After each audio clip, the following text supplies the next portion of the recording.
Hello, it's me, Punchy!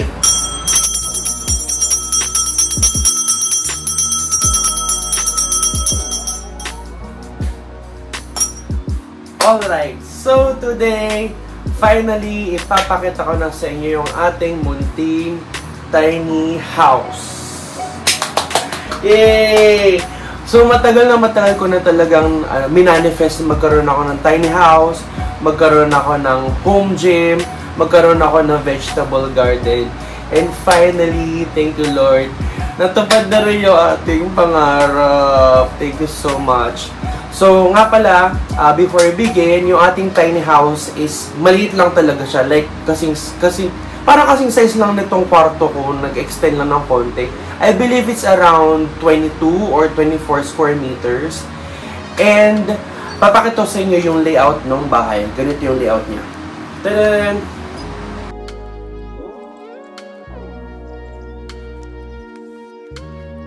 Ayun, as you can see, it's very, very small. And then, papakita ko naman sa inyo yung images or pictures ng ating magiging theme or magiging ating peg or mood board. So, ganito yung magiging peg niya. Tadaan!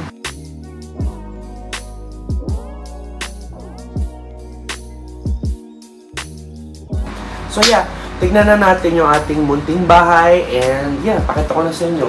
Let's go! Okay, so ito na yung ating tiny house. Ganyan yung itsura niya sa labas. And meron tayong space here para sa maliit na garden. Ayan. Ayan, ganyan yung itsura ng kanyang bintana. Medyo malaki. And this is the front door. So, pasok tayo. Ayan. So, ito yung itsura niya entirely. Okay naman siya. Maayos yung pagkakagawa. Maaliwala siya. So, pakita ko sa inyo yung ating sala na bedroom. Ganyan yung kanyang itsura. Ayan. Maliit lang yung space, but it's okay. Ayan. Ayan, ganyan. Diyan natin nalagay yung ating kama. And then, ito yung ating maliit na kitchen. That's it. Ito na yung ating kitchen. Colors. Ayan. Ito yung kitchen natin. May sink na doon, pero I'm not sure kung ikikip po siya or hindi. And then, ito yung ating bintana. And then here, ito yung ating bathroom. Decent size. And ito yung kanyang peg. Ayan. Ayan. Very, very petite. Okay naman siya. Ayan. So, ito yung bathroom.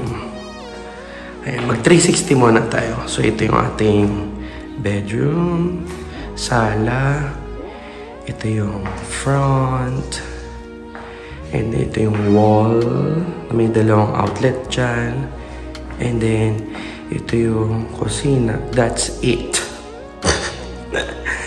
Okay, so labas tayo here. Ito yung sa labas. Ganyan. Ayan, ito yung sa may labas niya. Ganyan. So, may 2 meters siya na setback na pwede mong pabakuran. Ganito yung itsura niya sa likod. Ganyan yung peg.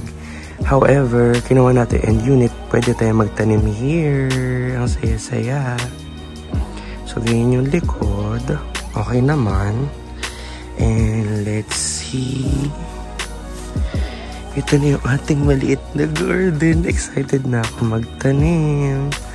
Ganyan yung itsura niya sa may side. Malaki siya actually yung space. Siguro 2 bahay yung equivalent niya. Ayan, so walk tayo. Ito yung side ng bahay. Ganyan yung peg. Nakakaloka, no? Late lang niya, but it's fine. May manifest ko to eh. So, ayan na siya. So, walk tayo. Ayan. Ayan. So, ito na yung... Ayan yung peg ng mga kapitbahay. Ito yung bahay natin sa dulo. Ayan, okay naman. I'm just excited na magtanim kasi tingnan mo, laki ng space natin sa may gana, sa may gilid. Ayan. And 360 tayo dito sa labas. So, ito yung bahay nating maliit. Ito yung kapitbahay. Ito yung kabilang side. Ito yung sa may wall. And then, back. Ayan. So, ganyan yung peg. And then, suriin natin siyang mabuti. Let's see here. Ito yung harap na may window. Maliit lang siya. I'm not sure kung ilang meters to. So, ito yung bintana. Medyo ano siya, luma na siya. Ayan, ito yung problem ko. May space dito, nilagyan lang nila ng silicone. I'm not sure kung permanent siya. Ayan. And then, pwede ako magtanim here ng something. Ito yung, Ay, napansin ko here. Di ba umulan? May water na, tumalsik there. Bye. And, nako guys. This one, sira yung kanyang yung front doorknob. Sira siya. Hindi siya natatanggal to kanina eh. This one natatanggal. Feel ko may nag-try mag-open here. Bye. So ito yung front door. It's metal. Made of metal. Metal ba to? Metal ba siya both? Yeah, I think it's metal. And mahangin naman here. Tanghaling tapat is 1 o'clock and it's mahangin naman here. Kasi may katabi tayong mga puno-puno. And then here, yung bintana side. Ayan, tingnan natin yung magiging peg here. Ayan, ganyan yung magiging peg. Feel ko dito yung desk natin for work. Kasi may signal to ng 5G, ng smart. And then, dyan yung bench press. And then here, ay, wait lang. Meron tayong 1 outlet there. We have 1 outlet here. Dito natin nalagay yung kama. So, ganyan. Dyan yung kama. And then, here, ganyan yung peg niya, sis. Maliit lang siya. Hindi ko sure ko kaya desk doon tapos may salamin dyan or salamin lang talaga dito yung kasha. Maliit yung space. Tapos we have 1, 2 outlets there. And then, ito na yung kusina. Sa kusina, ayan. Ayan. Doon ko lalagay yung pull-up bar. And then, magpapalagay ako dito ng bakal siguro kung may budget. Para sabitan ng epektus. And then, dito na yung magiging lagayan ng ref. And then, table there. And tignan natin itong sink. Focus naman yung sink. And then, this one, I have a problem. Ang hirap niyang sarap. Ayan, sumasabit siya. Please. Ang daming palpak naman this, Kemelating. And let's see the sink. Okay ba siya? Matigas na siya.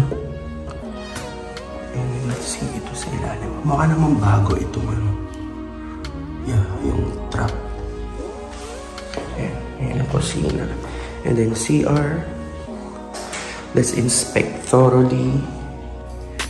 Ganyan ang peg. Ito yung sink. Maliit lang na sink. Let's see. Meron naman siyang ganyan. Okay. And then let's see the... Yeah, it's new. This is brand new. And then here, lagay ng bidet. So far, so good. This is the toilet bowl. Let's see. Yeah, it's new, I suppose. Ba't gano'n? This is a cheap bowl. You can tell it's cheap. And then this is the shower area. This one, masyado siya mababa for me. Kasi baka bigla maluwang siya, sis. Maluwang yung pagka-install. Kalawang ko.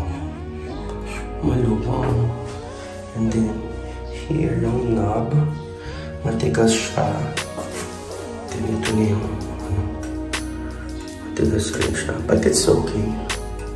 I think it's cute. Okay. Ayan. So ito na yung CR. So 360 ulit. Ayan.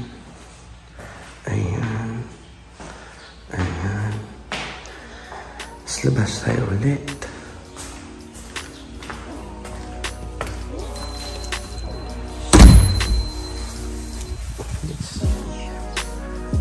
Ayan, itsura. And then let's walk again.